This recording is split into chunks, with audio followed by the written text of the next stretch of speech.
Boss, dito pwede pang main event, kahit undercard. Psh, barahin nyo to sa lobby! Kasi ang langit lupa pang cream of the crop habang ito, bata na may gatas pa sa lobby! Kaya idol, froze at plasma. Saan si Boss Plus? No offense pero shame! Judging nyo ang lame! Y'all claim talo si Boy Sloot cause it's lyricism over jokes. Pagbat ng rap ang game. But damn, ba't nakalusot tong dehydrated brain? Ain't that fucking insane? Lalo na't pen game namin parang birthday mo while tumatanda. It just ain't the same! Bakat no flame ang humor mong pang knock-knock. Daig, ano ka, saksi ni Jehovah? Well, I got that wisdom ni Yoda, work ethic ni Eiichiro Oda at swag ni Yang Hova. My last battle should have told you, I got quota boss na lumalagpas sa quota. Habang rounds mo parang termino ni BBM. We're just waiting till it's over!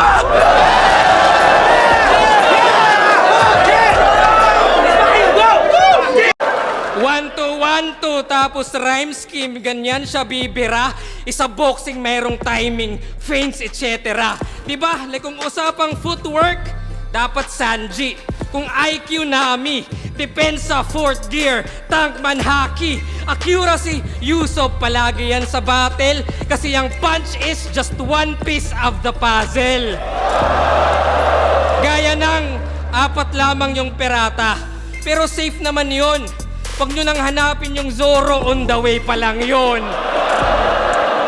Kaya di mo na malayang, walang diamante na halang. Ika'y bali-bali naman, sa talas ng espada, ika'y hati-hati na lang. Yung tila ay katanang, nananabik na lang. Di ka na mamalikmatang. Ito yung Zoro, nung round 1 kararating pa lang.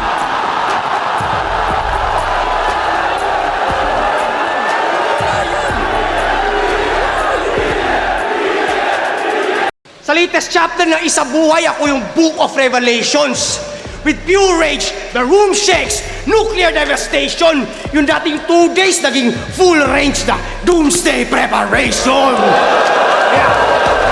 Now I'm back with a healthy lifestyle. Back with a clean and healthy lifestyle. Matapos ang ilang dekadang struggle, magto 2 years na akong di nagda-drugs. I finally won my hardest battle.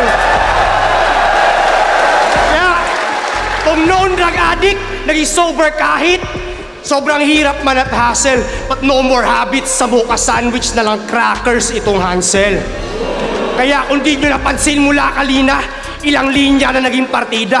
Dahil pinaka-importante para sa akin ay makita ng aking pamilya na di na ako magre-relapse o gagamit pa ng pipa. Kaya nga tong shabuhi hindi ko tinitira. I'm here! I'm here! Ayaw niyan sa English, di ba? Kaya magre-rebat yan, magiging makabayan at balimbing. Hoy, Didel, magtagalog ka. Sige, tol, sabihan ko rin ang konstitusyon ng Pilipinas mag-adjust ng palihim. But honestly, I don't give a fuck what y'all think. Cause I am him. Sagot ako ay ihambing. At di ako titigil mag-Ingles hanggat considered pa na classic ang kaleidoscope ni Francis M. That's why you sicken me, proud na ignorante. Sa nakuha mo ang punto, di ka marunong mag-Ingles ha? Tangina mo, kailan ka matututo? So open up your phone, delete mo ang TikTok, download Duolingo. Yun na. Download Duolingo, yun aking simple na panuto. Cause how the fuck do you expect to make it big if big words kaya ka nang mapasuko? Bakat don't get me wrong, ako isang ayon na ang wikang Pilipino dapat isulong ka supar. Baka nakakalimot ka, nakastila ang ginamit ng ilustrado para hinaing ay ibulgar. Patis polarium ni Juan Luna ang impluensya, Romanong kultura at lugar. Kaya kung stick to Tagalog ka lang repa, then you'll never learn the art of war.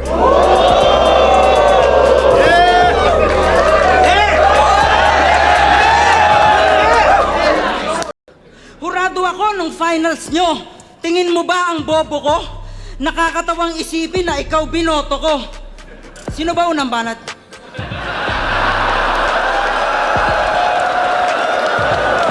Pwede maulit yun, Boss Kebs? Pwede maulit yun? Paulit po. Ano na lang. Bakat.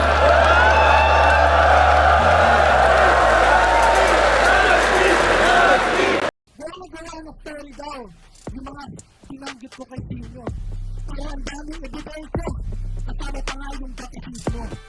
Kwentong Cordero, yan yung mga sinabi ko sa dito. Kung ba't karating Cordero, kasi ang daming kulitin. Pati yung kapag-contemplate, pinangatan. Pero wala akong balak manira na ako sa pagkakas. Ang gusto ko lang, kahayang kasi ayoko lang hayaan. Yung mga tumitibay sa akin sa lista para pinanila ako asawa. Tapos gusto nyo pang buwakan. Yung masamay ka na po ang mga ko. Talagang kayo sa kapag meron ko sa yung mga meron ako. Yung mga meron ako. Yung sabi na may malinis na itinton. Malaki na ako. Matamalan yung tulo. Malibasa ang mga mga tumulong ko na ako. Tumitis sa pinapakakawa ng tulo.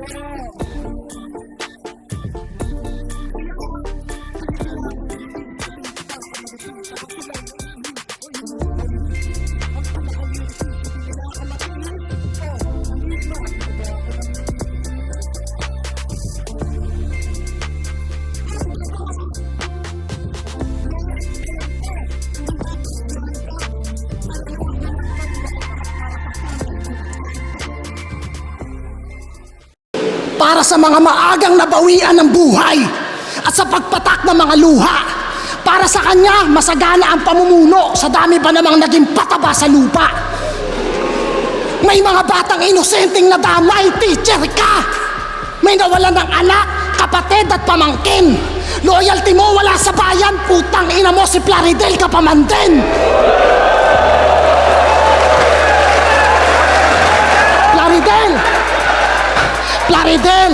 Plaridel, mahiya ka kila Luna.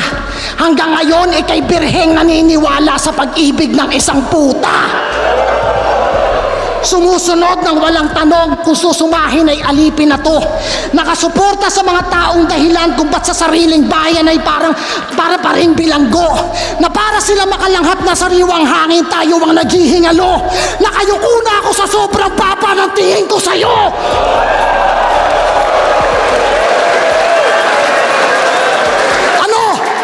Iyak na lang kayo? Humanda kayo sa 2028? O ba't? Sino bang nabudol? Kami ba? Tinutulan na yan dating-dati pa. Putang ina mga propagandang meaningless. At oo, tang ina mo nang gagaling to sa dating kapwa mo DDS.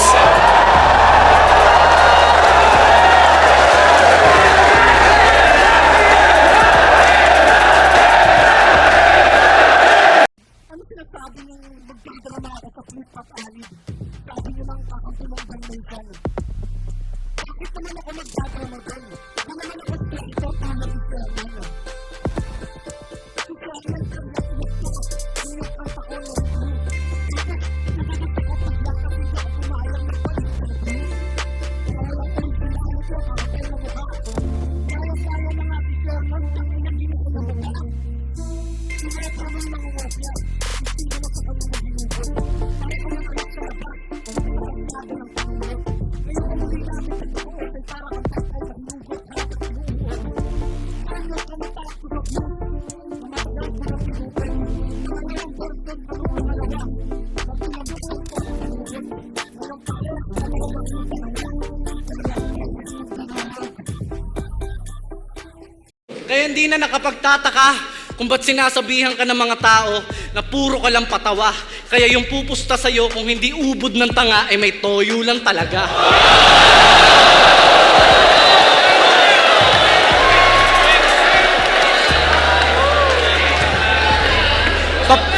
Papunta na tayo sa exciting part. Senior versus Apex, pustahan na naman! Sunugan ng pera hanggang sa yung bulsa walang laman. Yung ganyang galawan, puro lang katangahan dahil sugal sa labanan ang ugat ng dayaan. Si Enigma, paano nyo naloko? Yung flip top, ginawa nyong monopolyo. Yung liga, naging negosyo. Napupolitika, nabibili yung boto, yung may-ari, yung financer, yung mga judges, magkakasosyo. Flip top, kayo na rin gumagawa ng sarili nyong lapida. Totoo naman yung mga banat ni Akata, masakit lang yung pagkakasabi niya.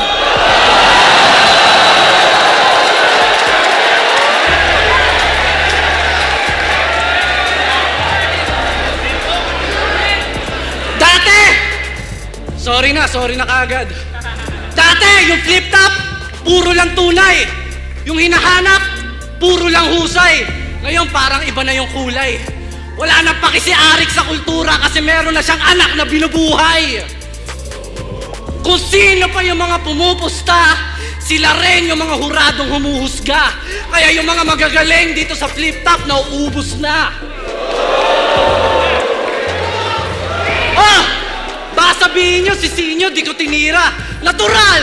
Joker nga, di ba wala yung bilang sa sugal? Yo! Palakpakan nyo naman! Nagpiling ka panalo. Yung gago, i-play mo nga. Play mo yung pinakamalapit dyan na para sa kanya. Oh. Para sa iyo yan, ha? Ayaw mo. And Tagalog to English translation from English. it could be Hindi mo mapabuti, ha? utak talangka. Utak talangka ka! The term utak talangka was coined by writer Ninuchka Ruska as a way to compare crab or talangka Oh. inside a plain pot or palayok. Crab mentality! O mga grupo ng tao Grupo? ay klase ng Pag-iisip na. hindi ko makukuha o makakamit ng isang bagay ay hindi mo rin ito maaaring makuha. Oh, di mo makuha, di ba? Na pag-ugali Alam mo bakit? gusto niyang pabagsakin ay sa hawig nito ang kasabihan na kapag maraming bunga ang puno ay binabato ito. Oh, di ba? Nakita mo yung itlog.